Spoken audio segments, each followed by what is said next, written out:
pomocou vězněných monitorů. Zachraňte mě. To už jo, no? Aha. Tak fajn.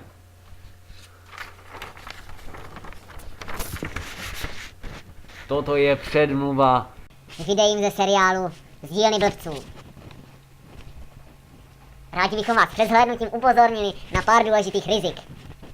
Za prvé, nedoporučujeme zhlédnutí osobám mladším 15 let. V jednotlivých klipech dochází k násilí, dokonce velmi transparentnímu násilí, které je často prováděno na psychicky postižených. Za druhé, zákaz sledování mají ženy. V jejich případě by zase mohlo dojít k hlubokému, opravdu hlubokému pohoršení. Za třetí, zákaz sledování mají osoby s mírou důstojnosti vyšší než 30 klimovů. Toto sdělení berte naprosto vážně. Nyní bych přešel k jednotlivým rizikům.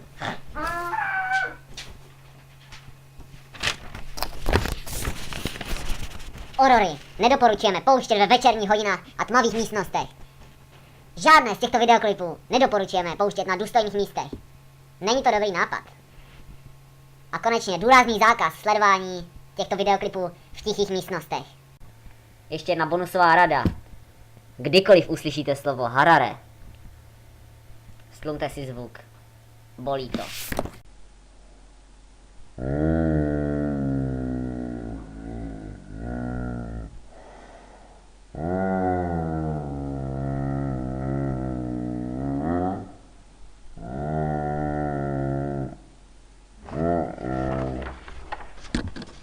Závěrem, tento materiál je určen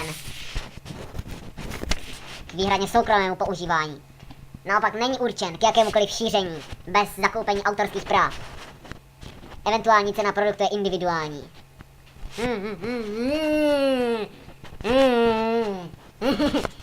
Nyní vám přejeme veselou podívanou, málo nudy a hodně zábavy. Hatsu Mikazu!